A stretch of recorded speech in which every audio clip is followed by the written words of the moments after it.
Assalamualaikum warahmatullahi wabarakatuh. Selamat pagi Pak Seno dan rekan-rekan.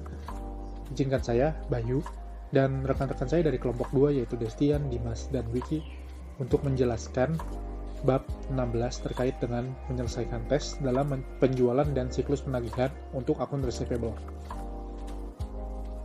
Saat ini, saya akan menjelaskan mengenai metodologi untuk merancang tes rincian saldo.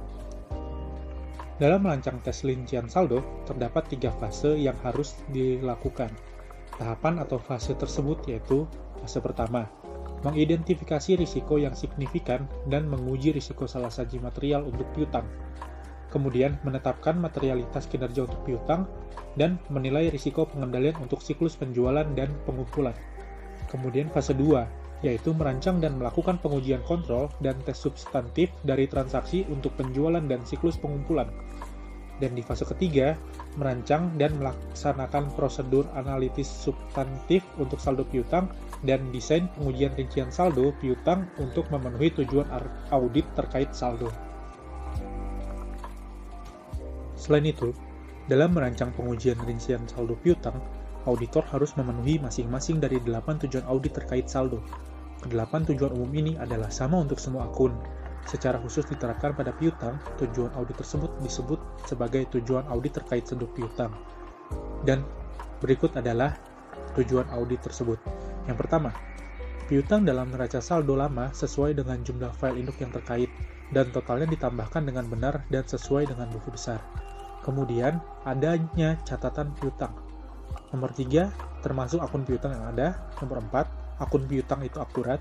Nomor 5, akun piutang diklasifikasikan dengan benar. Nomor 6, cut-off piutang sudah benar. Nomor 7, piutang dinyatakan sebesar nilai realisasi. Dan nomor 8, klien memiliki hak atas piutang tersebut. Nah, sekarang saya akan menjelaskan tahapan atau fase dalam merancang tes rincian saldo. Fase pertama, mengidentifikasi risiko yang signifikan dan menguji risiko salah saji material untuk piutang. Pengujian piutang didasarkan pada prosedur penilaian risiko auditor yang memberikan pemahaman tentang bisnis dan industri klien. Sebagai bagian dari pemahaman ini, auditor mempelajari industri klien dan lingkungan eksternal serta mengevaluasi tujuan manajemen dan proses bisnis. Sebagai bagian dari pemahaman ini, auditor menilai risiko yang melekat untuk setiap tujuan akun, seperti piutang, mempertimbangkan risiko bisnis klien dan sifat klien dan juga industri. Mengidentifikasi risiko signifikan sebagai bagian dari perencanaan penting standar audit yang diberikan mengharuskan auditor untuk mendapatkan kontrol pemahaman entitas yang relevan dengan risiko yang signifikan dalam rangka untuk mengevaluasi desain dan implementasi yang mereka kontrol. Dan auditor harus melakukan pengujian substantif terkait dengan asersi yang dianggap memiliki risiko signifikan. Untuk sebagian besar audit, pengakuan pendapatan dianggap sebagai risiko yang signifikan karena standar audit mengharuskan auditor untuk menganggap bahwa pengakuan pendapatan merupakan risiko kecurangan tertentu. Ketika penjualan dilakukan pada akun sifat akuntansi entry ganda, berarti anggapan ini biasanya juga mempengaruhi penilaian auditor atas risiko yang melekat untuk tujuan terkait saldo piutang berikut. Yang pertama, keberadaan, kemudian penghentian penjualan, dan pengembalian penjualan dan pemotongan tunjangan. Klien biasanya salah menyatakan batas waktu karena kesalahan atau penipuan. Juga umum bagi klien untuk secara tidak sengaja atau secara curang salah menyatakan penyisihan untuk akun yang tidak dapat tertagih karena kesulitan dalam menentukan saldo yang benar. Dengan demikian, auditor juga dapat mengidentifikasi risiko salah saji yang terkait dengan tujuan terkait saldo nilai realisasi untuk piutang sebagai risiko yang signifikan.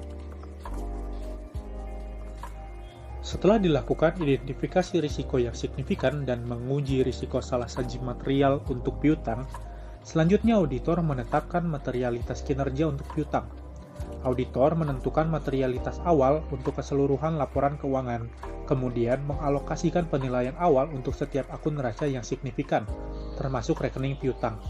Hal ini disebut juga sebagai pengaturan materialitas kinerja atau setting performance materiality.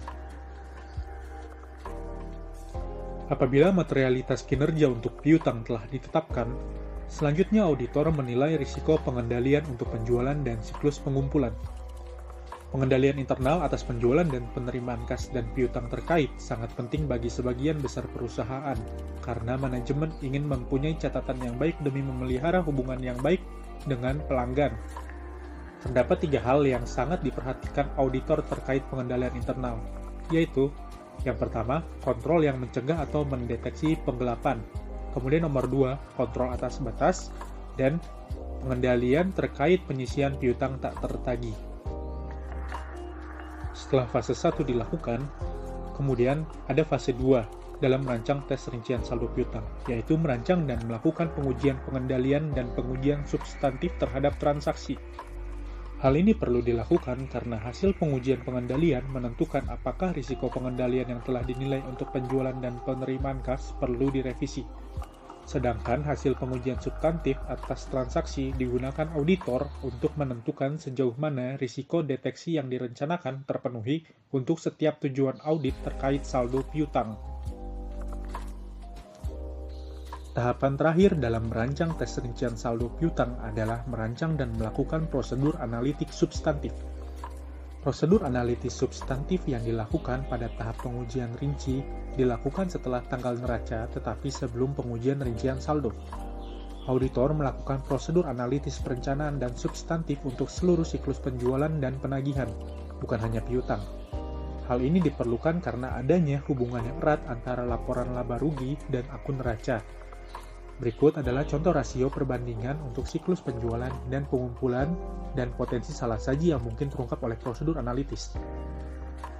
Selain prosedur analitis pada tabel di samping, auditor juga harus meninjau piutang untuk jumlah yang besar dan tidak biasa, seperti saldo yang besar, akun yang sudah lama beredar, piutang dari perusahaan afiliasi, pejabat, direktur, dan pihak terkait lainnya, dan saldo kredit.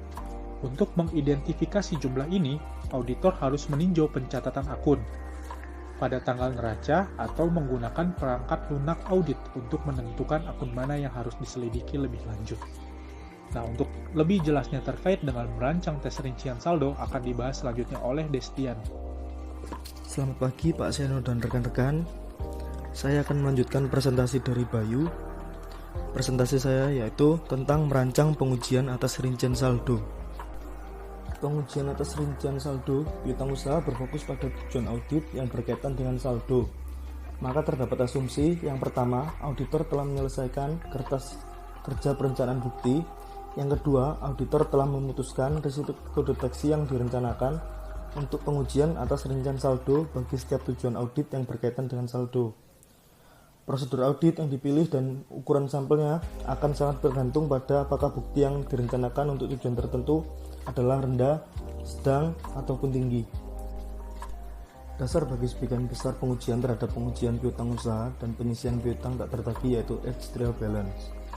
Actuarial balance sendiri merupakan salinan atas daftar saldo-saldo dalam file induk piutang usaha pada tanggal neraca, termasuk saldo pelanggan individual yang beredar dan rincian setiap saldo pada waktu antara tanggal penjualan. Auditor melakukan pengujian informasi pada actuarial balance berkaitan dengan detail tie-in. Hal tersebut ditujukan bahwa populasi yang sedang diuji sesuai dengan buku besar umum dan file induk piutang usaha. Kolom total dan footing dalam kolom yang menggambarkan unsur piutang harus diuji, sementara totalnya pada neraca saldo dibandingkan dengan buku besar umum. Luas pengujian atas detail tie-in tergantung pada jumlah akun yang terlibat. Tingkat di mana file induk telah diuji sebagai bagian dari pengujian pengendalian dan pengujian substantif atas transaksi, serta sejauh mana verifikasi oleh auditor internal atau orang independen lainnya sebelum diberikan pada auditor. Konfirmasi saldo pelanggan merupakan pengujian atas rincian saldo yang paling penting untuk menentukan keberadaan atau eksistensi piutang usaha yang dicatat. Konfirmasi saldo akun yang dipilih dari neraca saldo merupakan pengujian atas rincian saldo yang paling umum bagi keakuratan piutang usaha. Salah saji pisah batas atau cut-off misstatement. Cut-off misstatement terjadi apabila transaksi periode berjalan dicatat pada periode selanjutnya atau sebaliknya. Tujuan dalam pengujian pisah batas adalah untuk memverifikasi apakah transaksi yang mendekati akhir periode akuntansi telah dicatat pada periode yang tepat. Tujuan pisah batas dapat sangat mempengaruhi laba periode berjalan. Sebagai contoh, pencantuman beberapa penjualan periode selanjutnya yang sangat besar, baik secara sengaja maupun tidak sengaja ke dalam periode berjalan, atau pengabaian beberapa retur dan pengurangan penjualan periode berjalan, dapat menyebabkan laba bersih lebih saji secara material. Cut-off misstatement dapat terjadi pada penjualan, retur dan pengurangan penjualan, dan penerimaan kas. Pendekatan tahap 3 untuk menentukan kelayakan pisah batas. Yang pertama, memutuskan kriteria pisah batas yang tepat. Yang kedua, mengevaluasi apakah klien memiliki prosedur yang memadai dan ditetapkan untuk memastikan kelayakan pisah batas. Yang ketiga, menguji apakah batas sudah benar. Selanjutnya, pisah batas penjualan. Bagian yang paling penting ketika mengevaluasi metode klien untuk memperoleh pisah batas yang dapat diandalkan adalah menentukan prosedur yang akan digunakan. Jika pengendalian internal klien sudah memadai, auditor dapat memverifikasi pisah batas dengan memperoleh nomor dokumen pengiriman untuk pengiriman terakhir yang dilakukan pada akhir periode dan membandingkan nomor tersebut dengan penjualan yang dicatat pada periode berjalan atau periode selanjutnya. Sebagai ilustrasi, asumsikan nomor dokumen pengiriman untuk pengiriman terakhir pada periode berjalan adalah nomor 99. Semua penjualan yang dicatat sebelum akhir periode harus memiliki nomor dokumen pengiriman sebelum nomor 100. Dan tidak ada penjualan yang dicatat setelah dikirim pada periode selanjutnya yang memiliki bill of lading yang bernomor 99 atau lebih rendah. Auditor dapat dengan mudah menguji hal ini dengan membandingkan penjualan yang tercatat dengan dokumen pengiriman terkait selama beberapa hari terakhir periode berjalan dan beberapa hari pertama periode selanjutnya. Pisah batas retur dan pengurangan penjualan. Standar akuntansi mengharuskan bahwa retur dan pengurangan penjualan ditandingkan dengan penjualan yang terkait jika jumlahnya material. Jika auditor yang yakin bahwa klien telah mencatat semua retur dan pengurangan penjualan dengan benar, pengujian pisah batas akan menjadi sederhana dan bersifat langsung. Auditor dapat memeriksa dokumen pendukung menyangkut sampel retur, pengurangan penjualan yang dicatat selama beberapa minggu setelah tanggal penutupan untuk menentukan tanggal penjualan sebenarnya. Selanjutnya, pisah batas penerimaan kas.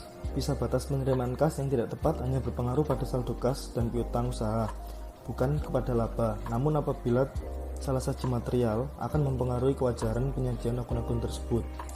Pengujian salah saji pisah batas penerimaan kas dilakukan dengan cara menelusuri penerimaan kas yang dicatat. Timing difference, yaitu kejadian yang diakibatkan oleh pengiriman dan pembayaran yang masih dalam perjalanan pada akhir tahun. Sebagai contoh, jika pelanggan mengirim dan mencetak cek kepada klien untuk melunasi utangnya pada tanggal 30 Desember dan klien menerima serta mencatat jumlah tersebut pada tanggal 2 Januari, catatan kedua organisasi itu akan berbeda pada tanggal 31 Desember. Ini bukan merupakan salah saji pisah batas, tetapi perbedaan waktu akibat waktu pengiriman. Selanjutnya yaitu nilai realisasi piutang usaha. Nilai realisasi piutang usaha yaitu piutang usaha kotor dikurangi dengan penyisian utang tertagih. Pada pisah batas penerimaan kas ini, auditor juga melakukan evaluasi penyisian utang tak tertagih. Dengan langkah-langkah yang pertama, auditor mereview hasil pengujian pengendalian yang berkenaan dengan kebijakan kredit klien. Yang kedua, auditor mengevaluasi kedudukan penyisian dengan memeriksa actual balance untuk menentukan mana yang belum dibayar sesudah tanggal neraca. Yang ketiga, membandingkan jumlah dan umur saldo yang belum dibayar tahun berjalan dengan tahun sebelumnya. Yang keempat, memeriksa file kredit, diskusi dengan manajer kredit, dan mereview korespondensi klien. Kekurangan yang dihadapi auditor dalam mengevaluasi penyisian dengan mereview setiap saldo tidak lancar pada actual balance. Yang pertama, piutang lancar diabaikan ketika menetapkan kecukupan penyisian, walaupun beberapa dari jumlah tersebut tidak diragukan lagi akan menjadikan tidak tertagih. Yang kedua, sulit untuk membandingkan hasil tahun berjalan dengan tahun sebelumnya atas dasar yang tidak terstruktur. Untuk mengatasi hal tersebut, klien dapat menetapkan sejarah penghapusan piutang tak tertagih selama suatu periode waktu sebagai kerangka referensi untuk mengevaluasi penyisian tahun berjalan. Beban piutang tak tertagih. Setelah auditor puas dengan penyisian utang tak tertagih, akan lebih mudah untuk melakukan verifikasi beban piutang tak tertagih. Asumsikan bahwa yang pertama, saldo awal akun penyisian diverifikasi sebagai bagian dari audit sebelumnya.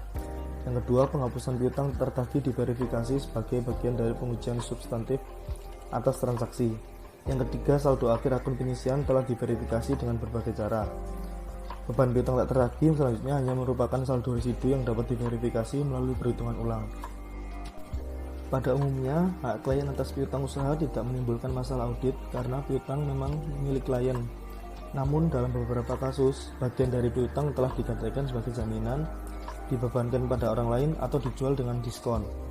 Pengujian terhadap 4 tujuan audit yang berkaitan dengan penyajian dan pengungkapan umumnya dilakukan sebagai bagian dari tahap penyelesaian audit. Akan tetapi beberapa pengujian atas penyajian dan pengungkapan seringkali dilakukan dengan pengujian untuk memenuhi tujuan audit yang berkaitan dengan saldo. Sebagai contoh, ketika menguji penjualan dan piutang usaha, auditor harus memahami serta mengevaluasi kelayakan kebijakan pengakuan pendapatan klien untuk menentukan apakah hal tersebut sudah diungkapkan dengan layak dalam laporan keuangan. Auditor juga harus memutuskan apakah klien telah mengkoordinasikan jumlah dan mengungkapkan informasi pihak terkait dengan tepat dalam laporan. Untuk mengevaluasi kememadaian penyajian dan pengungkapan, auditor harus memahami standar akuntansi serta persyaratan penyajian dan pengungkapan. Selanjutnya, yaitu bagian penting dari evaluasi adalah memutuskan apakah klien memiliki jumlah terpisah yang material yang memerlukan pengungkapan terpisah dari laporan. Selanjutnya, saya Dwiki akan menjelaskan mengenai konfirmasi piutang usaha. Konfirmasi piutang usaha adalah konsep yang terus berulang dalam pembahasan kita mengenai perancangan pengujian atas rincian saldo piutang usaha. Tujuan utama konfirmasi piutang usaha ini adalah untuk memenuhi tujuan eksistensi, keakuratan, serta kisah batas. Konfirmasi ini merupakan salah satu dari 8 jenis bukti audit yang telah kita bahas pada bab 7 kemarin. Konfirmasi merupakan respon tertulis langsung dari pihak ketiga dalam wujud kertas atau secara elektronik dan dianggap sebagai bukti yang sangat terpercaya atau andal karena diterima langsung dari pihak ketiga. Beberapa garis besar yang akan kita bahas pada bagian ini meliputi persyaratan standar audit, jenis konfirmasi, penetapan waktu, keputusan sampling, verifikasi alamat dan penyelenggaraan pengendalian, menindaklanjuti non-respons, analisis perbedaan, dan menarik kesimpulan. Persyaratan standar auditing. Standar auditing Amerika Serikat menunjukkan bahwa auditor harus menggunakan konfirmasi eksternal untuk piutang usaha yang material. Konfirmasi mungkin tidak tepat dalam situasi seperti saldo piutang secara keseluruhan tidak material. Ada beberapa klien seperti restoran cepat saji mungkin menyajikan penjualan sebagian besar dalam bentuk tunai sehingga saldo piutang usaha itu dapat diabaikan. Yang kedua yaitu auditor menganggap konfirmasi sebagai bukti yang tidak efektif karena tingkat responnya kemungkinan besar tidak akan memadai atau tidak dapat diandalkan. Contohnya dalam industri tertentu seperti rumah sakit, itu tingkat respons terhadap konfirmasi sangatlah rendah. Yang ketiga yaitu gabungan tingkat risiko inheren dan risiko pengendalian adalah rendah dan bukti substantif lainnya dapat diakumulasi untuk menyediakan bukti yang mencukupi. Nah, jika auditor memutuskan untuk tidak akan mengkonfirmasi piutang usaha, maka justifikasi untuk melakukan hal itu harus didokumentasikan dalam file audit. Pada standar auditing Amerika Serikat mengharuskan penggunaan konfirmasi bagi piutang usaha ini pada sebagian besar situasi. Untuk standar auditing internasional juga menyarankan penggunaan konfirmasi namun tidak mengharuskan. Sedangkan pada standar auditing PCAOB juga memperluas penggunaan konfirmasi dengan mengeliminasi pengecualian potensial yang dinyatakan sebelumnya dan dengan memperluas jenis-jenis piutang yang harus dikonfirmasi. Jenis konfirmasi. Dalam melakukan prosedur konfirmasi, pertama, auditor harus memutuskan jenis konfirmasi mana yang akan digunakan. Secara garis besar terdapat 2 jenis konfirmasi, yaitu konfirmasi positif dan konfirmasi negatif. Konfirmasi positif adalah komunikasi dengan debitor yang meminta pihak penerima untuk mengkonfirmasi secara langsung apakah saldo yang dinyatakan pada permintaan konfirmasi itu benar atau salah. Formulir konfirmasi yang kosong. Jenis konfirmasi positif yang tidak menyatakan jumlah pada konfirmasi tetapi meminta penerimanya untuk mengisi saldo atau melengkapi informasi lainnya. Konfirmasi faktur. Jenis konfirmasi positif lainnya di mana setiap faktur akan dikonfirmasi dan bukan saldo piutang usaha pelanggan secara keseluruhan. Yang kedua adalah konfirmasi negatif. yaitu konfirmasi dengan debitor yang meminta respon hanya jika penerima tidak setuju dengan jumlah saldo akun yang dinyatakan. Dalam melakukan penentuan jenis konfirmasi yang akan digunakan itu berada di tangan auditor, namun harus berdasarkan pada fakta dalam audit. Standar auditing menyatakan bahwa penggunaan konfirmasi negatif bisa diterima jika memenuhi situasi-situasi berikut. Antara lain adalah auditor menilai risiko salah saji material itu rendah dan bukti tepat dan mencukupi. Yang kedua yaitu sejumlah besar saldo akun, transaksi, atau pos lainnya itu bernilai kecil dan homogen. Perkiraan tingkat pengecualian yang rendah, dan auditor yakin bahwa penerima permintaan konfirmasi akan memberikan pertimbangan yang masuk akal. Konfirmasi yang dipilih oleh auditor dapat bervariasi, bisa dengan tidak menggunakan konfirmasi, atau hanya menggunakan konfirmasi negatif, menggunakan kombinasi antara konfirmasi negatif dan positif, maupun hanya menggunakan konfirmasi positif. Ada faktor-faktor yang mempengaruhi keputusan auditor, antara lain adalah materialitas total piutang usaha, jumlah dan ukuran setiap piutang, risiko pengendalian, risiko inherent, keefektifan konfirmasi sebagai bukti audit, dan ketersediaan bukti audit lainnya. Penetapan waktu. Bukti yang paling dapat diandalkan dari konfirmasi baru akan diperoleh jika konfirmasi itu dikirim sedekat mungkin dengan tanggal neraca. Hal ini akan memungkinkan auditor untuk menguji secara langsung saldo piutang usaha pada laporan keuangan tanpa harus membuat kesimpulan apapun mengenai transaksi yang terjadi antara tanggal konfirmasi dan tanggal neraca. Akan tetapi, sebagai cara untuk menyelesaikan audit secara tepat waktu, auditor juga perlu mengkonfirmasi piutang pada tanggal interim. Hal ini memungkinkan jika pengendalian internal sudah memadai dan dapat menyediakan kepastian yang layak bahwa penjualan, penerimaan kas, dan kredit lainnya telah dicatat dengan benar antara tanggal konfirmasi dan akhir periode akuntansi. Jika keputusan untuk mengkonfirmasi piutang usaha dibuat sebelum akhir tahun, biasanya auditor akan membuat schedule di muka yang merekonsiliasi saldo piutang usaha pada tanggal konfirmasi dengan piutang usaha pada tanggal neraca.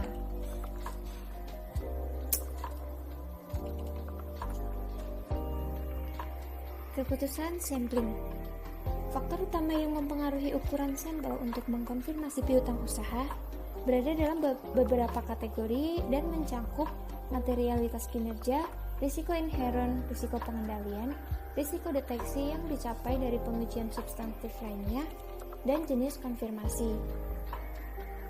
Diperlukan beberapa jenis stratifikasi pada sebagian besar konfirmasi. Dalam pendekatan umum stratifikasi, untuk memilih saldo yang akan dikonfirmasi, auditor mempertimbangkan baik nilai dari setiap piutang maupun lamanya waktu piutang yang telah beredar. Dalam banyak kasus, auditor memilih semua piutang di atas jumlah dolar tertentu dan memilih sampel acak dari sisanya. Verifikasi alamat dan penyelenggaraan pengendalian. Auditor harus melaksanakan prosedur demi memverifikasi alamat surat atau alamat email yang dipakai dalam konfirmasi. Sebagai contoh, auditor harus mempertimbangkan pelaksanaan prosedur tambahan apabila alamatnya adalah kotak pos atau alamat email yang tidak sesuai dengan alamat situs web pelanggan. Untuk konfirmasi yang dikirim melalui surat, auditor harus menyelenggarakan pengendalian konfirmasi hingga balasannya dikembalikan oleh pelanggan. Klien dapat membantu mempersiapkan konfirmasi, namun auditor tetap yang harus bertanggung jawab atas pengiriman konfirmasi tersebut dan memastikan bahwa respon dari konfirmasi tersebut akan diterima secara langsung oleh auditor. Menindaklanjuti non-respon. Konfirmasi yang dikirim tetapi tidak dikembalikan oleh pelanggan tidak boleh dianggap sebagai bukti audit yang signifikan. Standar auditing mensyaratkan adanya prosedur tindak lanjut atas konfirmasi yang tidak dikembalikan oleh pelanggan. Prosedur tersebut dapat berupa permintaan konfirmasi yang kedua atau yang ketiga, bahkan apabila pelanggan yang tidak juga mengembalikan konfirmasi bisa ditindaklanjuti dengan melakukan prosedur alternatif. Tujuan dari prosedur alternatif ini sendiri adalah untuk menentukan dengan cara selain konfirmasi apakah piutang yang tidak dikonfirmasi itu memang ada dan telah dinyatakan dengan benar pada tanggal konfirmasi.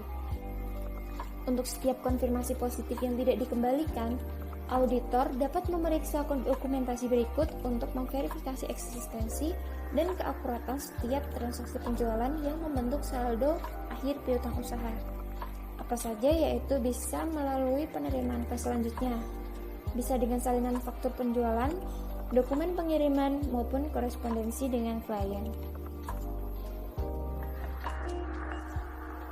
Analisis perbedaan. Jika permintaan konfirmasi dikembalikan oleh pelanggan, auditor harus menentukan penyebab setiap perbedaan yang dilaporkan. Dalam banyak kasus, perbedaan itu disebabkan oleh perbedaan waktu antara catatan klien dan pelanggan. Jadi, sangatlah penting untuk membedakan antara perbedaan waktu dan pengecualian yang merupakan salah saji saldo piutang usaha. Nah, jenis perbedaan dalam konfirmasi yang paling sering dilaporkan itu ada yang pertama, yaitu pembayaran telah dilakukan. Biasanya terjadi jika pelanggan itu melakukan pembayaran sebelum tanggal konfirmasi, tetapi klien belum menerima pembayaran pada waktu pencatatan sebelum tanggal konfirmasi.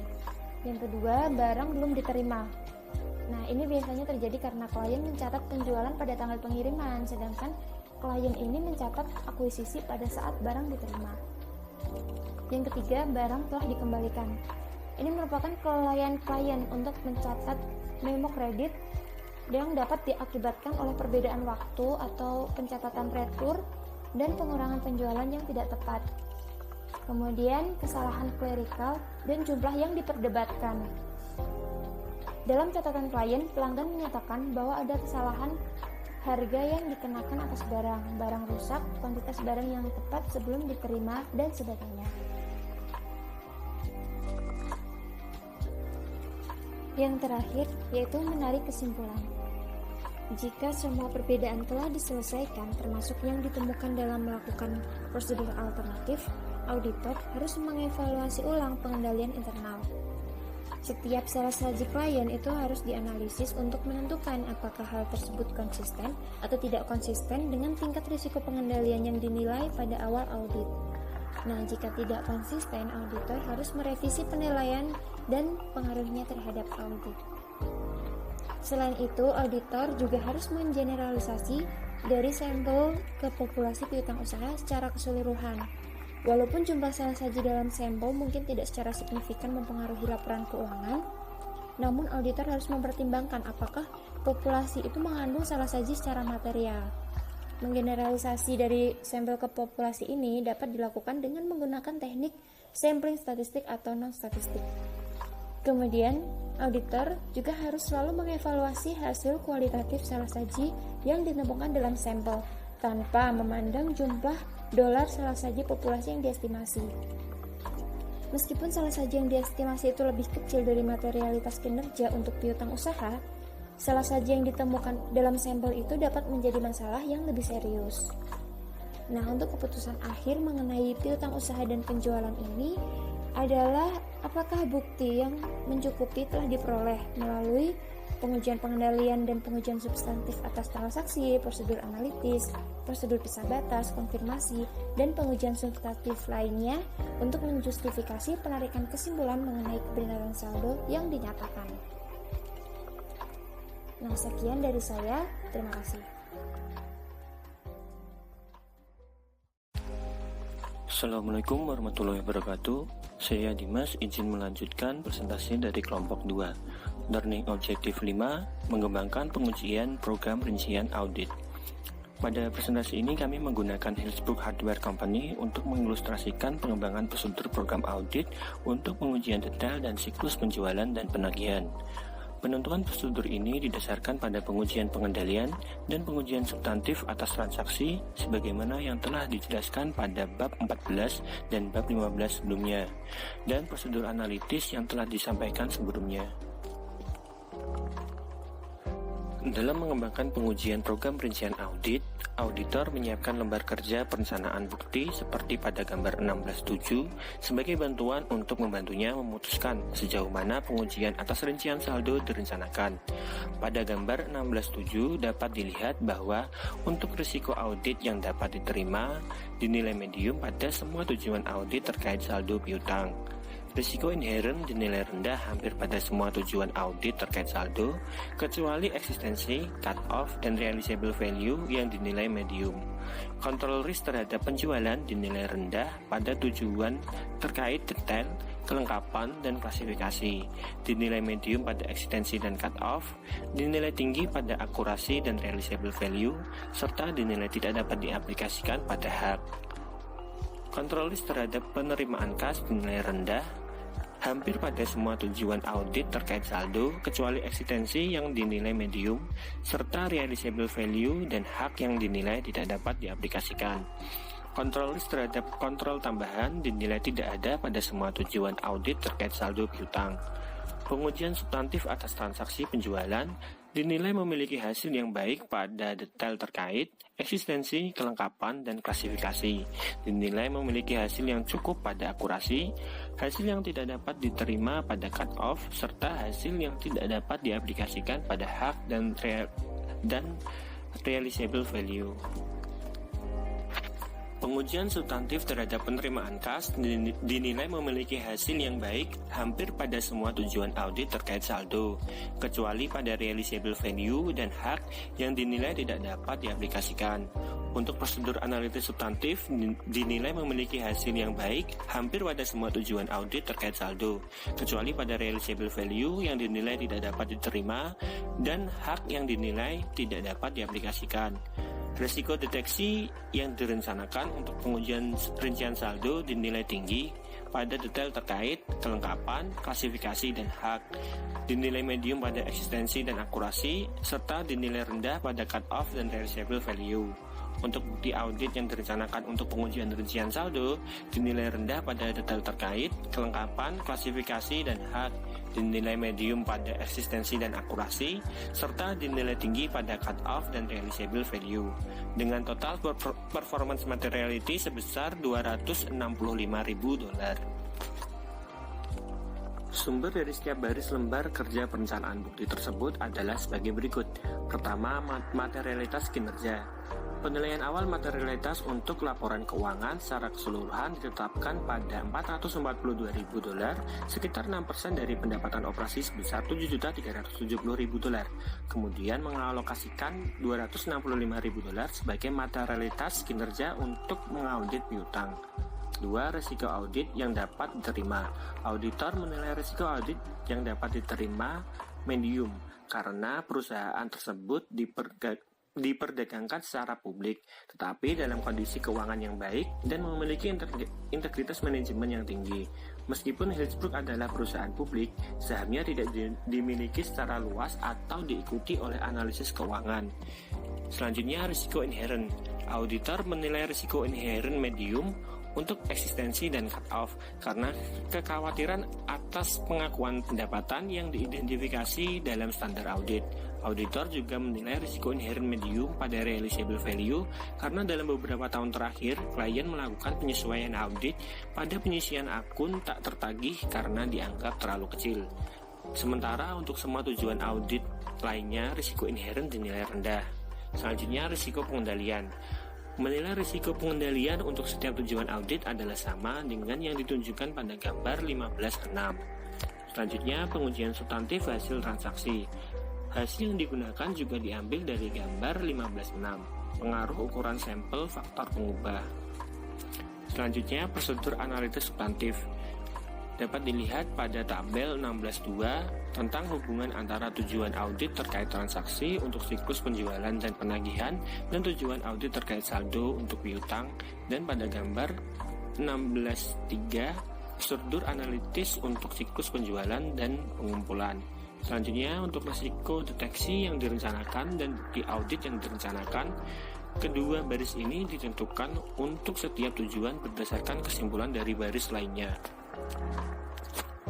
Dari lembar kerja perencanaan bukti pada gambar 16.7 kemudian disimpulkan untuk membuat program audit. Pada tabel 16.4 menunjukkan pengujian detail program audit untuk piutang dengan tujuan audit terkait saldo untuk penyisian piutang tak tertagih. Untuk tujuan audit detail terkait yaitu piutang dalam neraca saldo lama sesuai dengan jumlah file induk yang terkait dan totalnya ditambahkan dengan benar dan sesuai dengan buku besar. Prosedur audit yang dilakukan yaitu pertama, dapatkan neraca saldo piutang dagang dan telusuri saldo ke buku besar.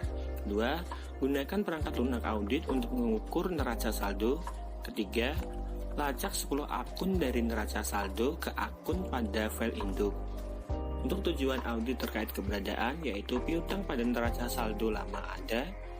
Prosedur audit yang dilakukan yang pertama, konfirmasi piutang dagang menggunakan konfirmasi positif. Konfirmasikan semua jumlah di atas $100.000 dan contoh statistik dari sisanya. Kedua, lakukan prosedur alternatif untuk semua konfirmasi yang tidak dikembangkan pada penerimaan pertama atau kedua. Ketiga, meninjau saldo percobaan piutang untuk piutang besar dan tidak biasa. Selanjutnya untuk tujuan audit terkait kelengkapan, yaitu piutang yang ada dimasukkan ke dalam neraca saldo lama. Prosedur audit yang dilakukan yaitu lacak 5 akun dari file induk piutang ke neraca saldo lama. Yang selanjutnya untuk tujuan audit terkait akurasi, yaitu piutang dalam neraca saldo akurat. Prosedur audit yang dapat dilakukan, yang pertama, konfirmasi piutang dagang menggunakan konfirmasi positif. Konfirmasikan semua jumlah di atas $100.000 dan contoh statistik dari sisanya. Kedua, lakukan prosedur alternatif untuk semua konfirmasi yang tidak dikembalikan pada permintaan pertama atau kedua. Yang ketiga, meninjau neraca saldo piutang untuk piutang besar dan tidak biasa. Selanjutnya untuk tujuan audit terkait klasifikasi, yaitu piutang pada neraca saldo telah diklasifikasikan dengan benar. Prosedur audit yang dilakukan yaitu menelaah piutang yang tercantum pada neraca saldo untuk catatan dan piutang pihak berelasi. 2. Meminta keterangan pada manajemen apakah terdapat catatan pihak berelasi atau piutang jangka panjang yang masuk dalam neraca saldo lama. Selanjutnya untuk tujuan audit terkait cut-off yaitu transaksi dalam siklus penjualan dan penagihan dicatat dalam periode yang tepat. Prosedur audit yang dapat dilakukan antara lain, pertama, pilih 20 transaksi penjualan terakhir dari jurnal penjualan tahun ini dan 20 transaksi pertama dari tahun berikutnya dan lacak masing-masing ke dokumen pengiriman terkait. Periksa tanggal pengiriman aktual dan pencatatan yang benar. Kedua, meninjau penyisihan dan retur penjualan yang besar sebelum dan sesudah tanggal neraca untuk menentukan apakah mereka dicatat dalam periode yang benar. Selanjutnya untuk tujuan audit terkait nilai realisasi, yaitu piutang usaha dinyatakan sebesar nilai realisasi. Prosedur audit yang dapat dilakukan yaitu pertama, melacak 10 akun dari neraca saldo ke file induk piutang untuk menguji kebenaran umur dan saldo. Kedua, gunakan perangkat lunak audit untuk mengukur neraca saldo. Ketiga, diskusikan dengan manajemen kredit kemungkinan mengumpulkan akun lama, periksa penerimaan kas berikutnya dan file kredit pada semua akun selama 90 hari dan evaluasi apakah piutang dapat ditagih. Yang keempat, mengevaluasi apakah penyisian tersebut memadai setelah melakukan prosedur audit lain untuk kolektibilitas piutang. Yang terakhir, untuk tujuan audit terkait hak, yaitu klien memiliki hak atas piutang di neraca saldo. Prosedur audit yang dapat dilakukan yang pertama, meninjau risalah rapat Dewan Direksi untuk setiap indikasi piutang yang dijamin atau difaktorkan. Yang kedua, meminta keterangan kepada manajemen apakah ada piutang yang dijaminkan atau difaktorkan. Dari tabel 16.4, kemudian disusun pengujian rincian program audit saldo untuk Facebook Hardware Company untuk siklus penjualan dan penagihan, sebagaimana yang dapat dilihat pada tabel 16.5. Prosedur auditnya antara lain, pertama, dapatkan neraca saldo piutang usaha dan telusuri saldo ke buku besar. kedua, gunakan perangkat lunak audit untuk mengukur neraca saldo. Ketiga, meninjau neraca saldo piutang untuk piutang besar dan tidak biasa. Keempat, menghitung prosedur analitik yang ditunjukkan dalam jadwal audit yang dibawa dan menindaklanjuti setiap perubahan signifikan dari tahun-tahun sebelumnya. Yang kelima, menelaah piutang yang terdaftar pada neraca saldo lama untuk catatan dan piutang pihak berelasi. Yang keenam, meminta keterangan kepada manajemen apakah terdapat catatan piutang berelasi atau piutang jangka panjang yang termasuk dalam neraca saldo. Yang ketujuh, meninjau risalah rapat Dewan Direksi dan meminta keterangan dari manajemen untuk menentukan apakah piutang dijaminkan atau dijadikan faktor. Yang ke-8, melacak 10 akun dari neraca saldo lama ke file induk piutang untuk menguji kebenaran umur dan saldo. 9. Lacak 5 akun dari file induk piutang ke neraca saldo lama. 10. Konfirmasi piutang menggunakan konfirmasi positif. Konfirmasikan semua jumlah di atas $100.000 dan pilih sampel statistik menggunakan perangkat lunak audit untuk akun yang tersisa. 11. Lakukan prosedur alternatif untuk semua konfirmasi yang tidak dikembalikan pada permintaan pertama atau kedua.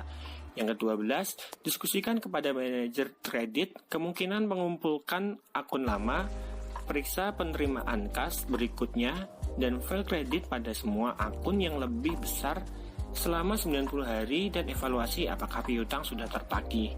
Yang ke-13, mengevaluasi apakah penyisian telah memadai setelah melakukan prosedur audit lainnya untuk kolektibilitas piutang. Yang ke-14, pilih 20 transaksi penjualan terakhir dari jurnal penjualan tahun berjalan dan 20 transaksi pertama dari tahun berikutnya dan lacak masing-masing ke dokumen pengiriman terkait, periksa tanggal pengiriman aktual dan pencatatan yang benar. Yang terakhir, ke-15, meninjau penyisihan dan return penjualan yang besar sebelum dan sesudah tanggal neraca untuk menentukan apakah mereka dicatat dalam periode yang benar. Demikian penjelasan kelompok kami mengenai bab 16, menyelesaikan pengujian dalam siklus penjualan dan penagihan piutang usaha. Semoga dapat bermanfaat dan apabila ada kesalahan, kami mohon maaf dan mohon koreksinya. Terima kasih. Wassalamualaikum warahmatullahi wabarakatuh.